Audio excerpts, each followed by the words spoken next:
I was born with bilateral retinoblastoma, retinal cancer. My right eye was removed at 7 months of age. I was 13 months when they removed my left eye.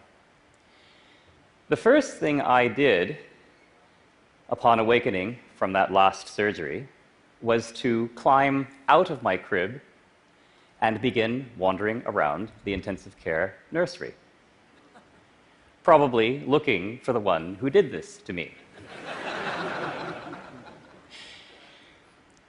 Evidently, wandering around the nursery was not a problem for me without eyes. The problem was getting caught.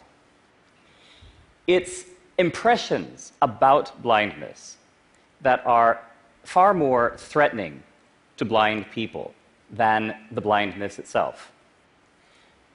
Think for a moment about your own impressions of blindness. Think about your reactions when I first came onto the stage, or the prospect of your own blindness, or a loved one going blind.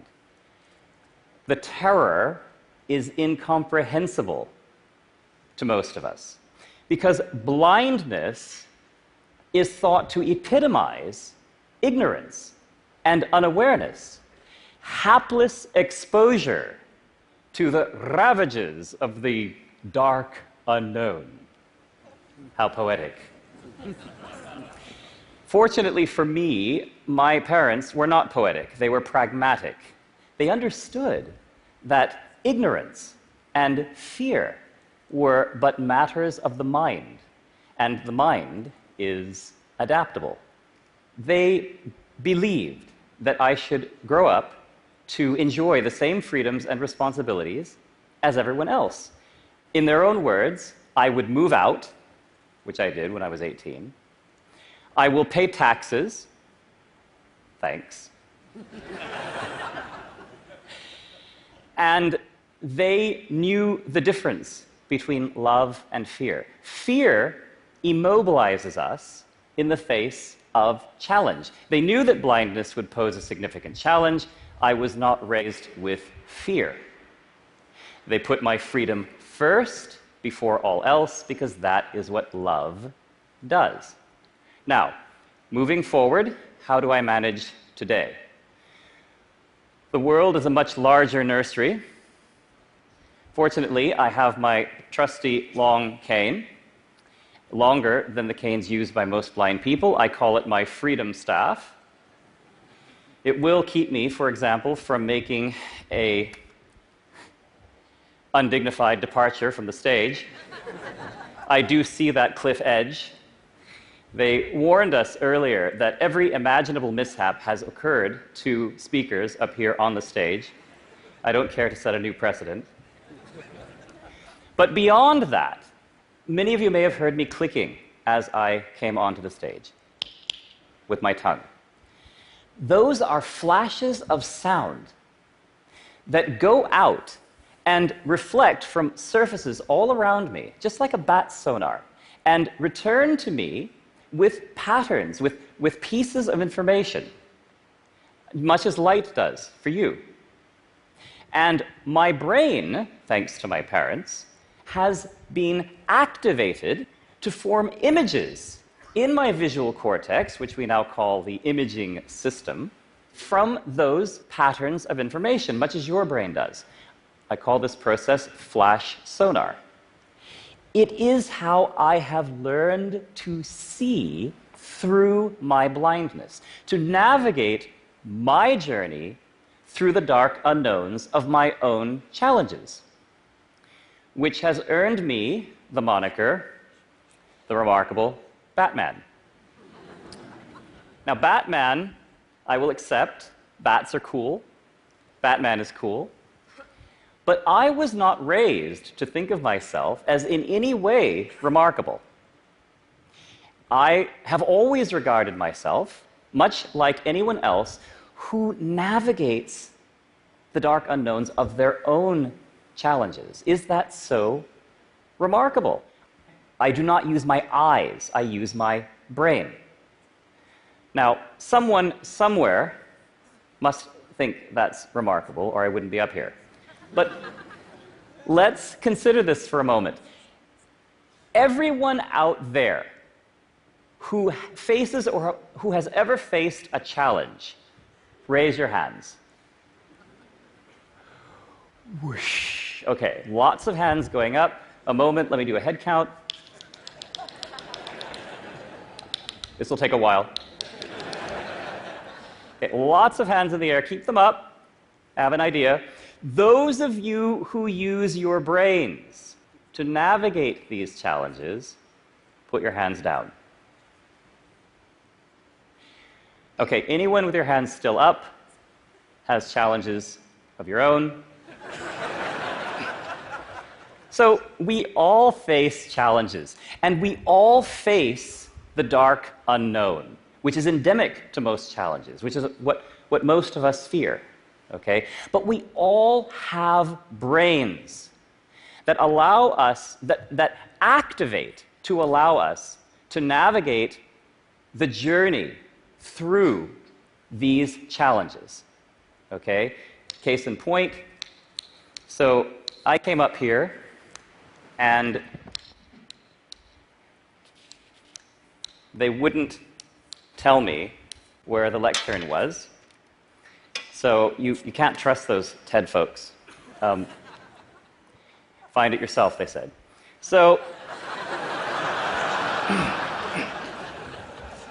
and the feedback from the PA system is no help at all. So now I present to you a challenge. So if you'd all close your eyes for just a moment, okay? And you're going to learn a bit of flash sonar. I'm going to make a sound. I'm going to hold this panel in front of me, but I'm not going to move it. Just listen to the sound for a moment.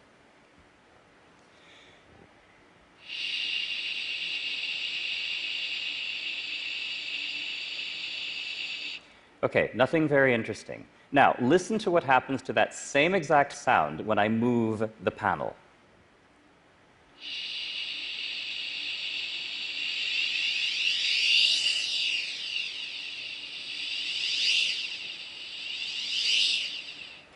You do not know the power of the dark side.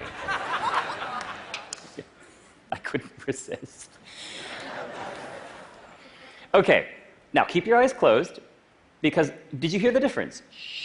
Okay, now let's be sure. For your challenge, you tell me, just say now, when you hear the panel start to move. Okay? We'll relax into this.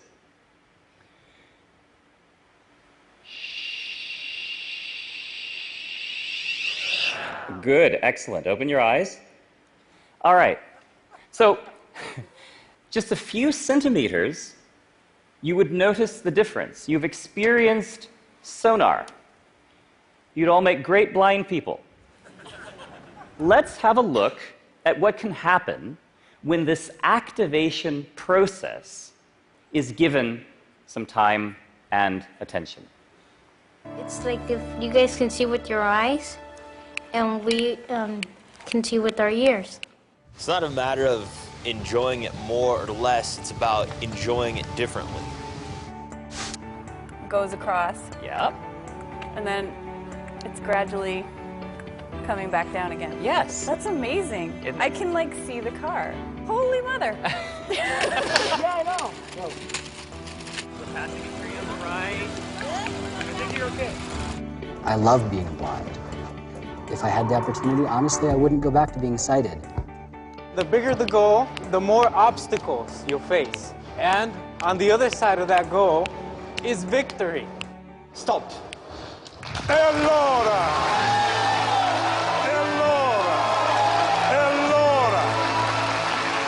È stato bellissimo vederlo, Juan. Now, do these people look terrified? Not so much. We have delivered activation training to tens of thousands of blind and sighted people from all backgrounds in nearly 40 countries.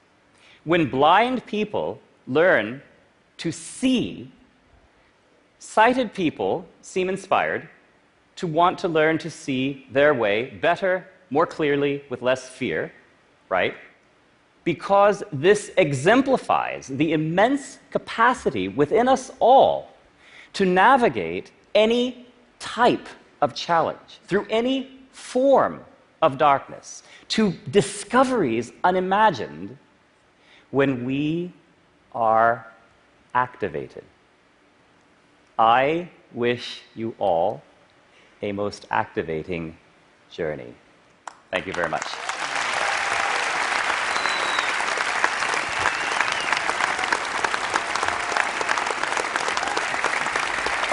Daniel, my friend, that, as I know you can see, is a spectacular standing ovation at TED. And thank you for an extraordinary talk. Just one more question about your world, your inner world that you construct. We think that we have things in our world that you as a blind person don't have. But what's your world like? What do you have that we don't have? 360-degree view. Okay, so my sonar works about as well behind me as it does in front of me. It works around corners. It works through surfaces. Generally, it's kind of a fuzzy, three-dimensional geometry. One of my students, who's now become an instructor, when he lost his vision after a few months, he was sitting in his three-story house, and he realized that he could hear everything going on throughout the house. Conversations, people in the kitchen, people in the bathroom, several floors away, several walls away. He said it was something like having X-ray vision. What do you picture that you're in right now? How do you picture this theater? Lots of loudspeakers, quite frankly. You know, it's interesting. When people make a sound, when they laugh, when they fidget, when they take a drink or blow their nose or whatever, I hear everything. I hear every little movement that every single person makes.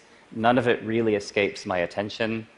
And then, you know, from a sonar perspective, the size of the room, the curvature of the audience around the stage, it's the height of the room. Like I say, it's all that kind of three-dimensional surface geometry all around me. Well, Daniel, you have done a spectacular job of helping us all see the world in a different way. Thank you so much for that, truly. Thank you. That was amazing.